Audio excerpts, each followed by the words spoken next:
आप मिले हैं कभी? मैं भी नहीं मिला हूं। जानते हैं कि नहीं जानते? इनको बोलते हैं भगवान शंकर। और मैं थोड़ा स्पिरिचुअल आदमी भी हूं, ईश्वर को बहुत विश्वास करता हूं, क्योंकि मुझे लगता है उसकी मर्जी के बिना पत्ता भी नहीं हिलता। और ये बड़ा हार्ड फैक्ट है, मेरी लाइफ में बहुत सारे इंसिडेंट्स ऐसे हुए हैं जिसने मुझे और मजबूर किया है कि मैं स्पिरिचुअल हो जाऊं। और उस पर डिटेल पे नहीं जाना चाहता, क्योंकि घड़ी टकाटक साथ साथ चल रही है। तो सीखा जा सकता है कि सबको साथ लेके कैसे चला जाता है। आप लोग शंकर भगवान जी को मानते हैं? मतलब इज्जत में बोल रहे हैं कि डर में बोल रहे हैं? तो एक्चुअली क्या हुआ, मैं एक सेशन कहीं डिलीवर कर रहा था, तो उन्होंने मुझे कहा कि सर वो आप वो लगा लीजिए, क्या बोलते हैं, हाँ क्या, आप बिल्कुल ठीक बोला आपने सर, आपका गुड नेम? हाँ भट्टी साहब, आपने बिल्कुल सही बोला। तो उन्होंने कहा लगा लीजिए आप। तो मैंने बोला यार मैं ये करता नहीं, ये ड्रिंक वगैरह। और ये बोला आप बाबा जी का ट्रेनिंग करते हैं, आप शंकर जी का, तो वो तो लगाते हैं, तो बी इंस्पायर्ड, तो वो तो लगाते हैं। तो मैंने कहा शंकर जी आदरणीय हैं, अनुकरणीय नहीं है, क्योंकि शंकर जी जो करते हैं अगर आप करेंगे तो तकलीफ में आ जाएंगे फिर। तो उन्होंने बोला कैसे? मैंने कहा शंकर जी ये लगाते हैं, मैं समझता हूं, क्योंकि आप जगह जगह देखिए ना, कभी जगह मैं कभी कभी बुक्स पढ़ता हूं तो वहां बुक स्टोर के ऊपर लिखा होता है बम बोले चिलम भंडार, मतलब भगवान के नाम से भी चिलम बेच रहे हैं, क्योंकि भगवान पीते तो अपन भी कोई दिक्कत नहीं है। तो मैंने बोला फिर एक काम करो, 2 कदम और आगे बढ़ो, 2 सांप लो और गले में डालो, भगवान भी डालते हैं। तो अगर फॉलो करना है तो कंप्लीट फॉलो करना है। तो बोला बस इतना ही करना है बस, जहां तक हमारे को समझता है। लेकिन इनसे क्या सीखा जा सकता है, मैं आज आपको बताना चाहता हूं। इनको एक बड़ा अच्छा आर्ट आता है, और वो आर्ट है कि सबको साथ लेकर कैसे चला जाता है। और ऐसे ऐसी चीजों को साथ लेकर चलते हैं जो आपस में एक दूसरे को काटने वाली है। अगर आप शंकर जी के व्यक्तित्व पर गौर करें ऊपर से नीचे तक, तो मैं आपको आकलन कराता हूं अगले 5 मिनट के अंदर। आपने शंकर जी को बतेरी बार देखा होगा, टीवी पे देखा होगा, फूल चढ़ाए होंगे, दूध चढ़ाया होगा, मंडे को जाके पूजा करी होंगी, व्रत रखे होंगे। लेकिन जिस तरीके से आज मैं दिखाना चाहता हूं, आज उस तरीके से देखिए।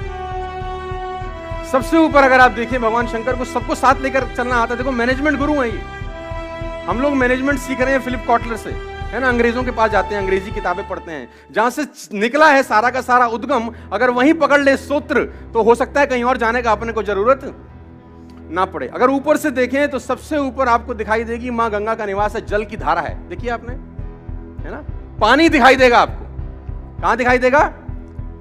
जल की धारा दिखाई देगी जटाओं के अंदर।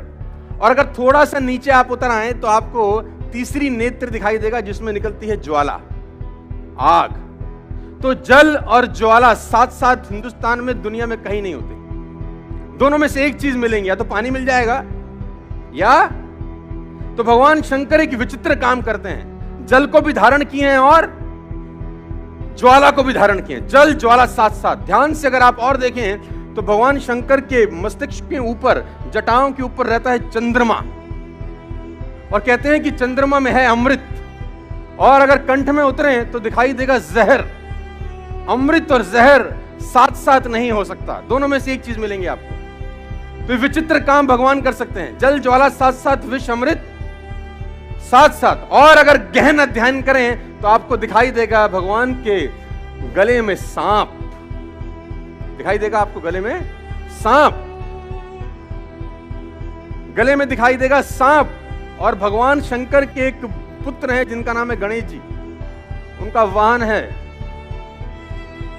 चूहा। तो सांप और चूहा कभी भी साथ साथ नहीं होता सर। चूहा डरता ही रहता है कि ऊपर से आ ना जाए, नहीं मुझे निपटा देगा। ये आपस में काटने वाली चीजें हैं, देखो सब साथ साथ चल रही हैं। तो चूहा जब घबराता रहता है तो भगवान शंकर के दूसरे पुत्र हैं कार्तिकेय, वो कह रहा है टेंशन मत ले, मयूर अपने पास है, आने दे सांप को, ये निपटा देगा। आप ध्यान से देखिए तो जल ज्वाला साथ साथ, विष अमृत साथ साथ, सांप चूहा साथ साथ, चूहा मयूर साथ साथ। और गौर करेंगे तो बहुत हैरान हो जाएंगे। भगवान के वाहन हैं, भगवान शंकर के एक वाहन है नंदी, जिसको बोलते हैं बैल, वृषभ बोलते हैं हम लोग। और मां भवानी जो उनकी भार्या हैं, उनके वाहन है शेर। तो बैल और शेर साथ साथ नहीं होते, क्योंकि आपस में मारने वाली चीजें हैं। साथी हैं। ऊपर से नीचे तक आकलन करें तो सब मारने वाली चीजों को साथ साथ लेके चलते हैं, शरीर पर लगाते हैं भभूत और संग रहते हैं भूत। भूत भभूत साथ साथ, अग्नि विष साथ साथ, जल साथ साथ, ये सब चीजें साथ साथ हैं। लेकिन कभी आपने भगवान शंकर को टेंशन में देखा है? मस्त रहते हैं कि नहीं रहते थे? तो जब वो इतनी सारी चीजों को साथ साथ लेकर चल सकते हैं, तो मैं और आप भी बहुत सारे अलग अलग लोगों को साथ साथ लेकर चल सकते हैं साथ।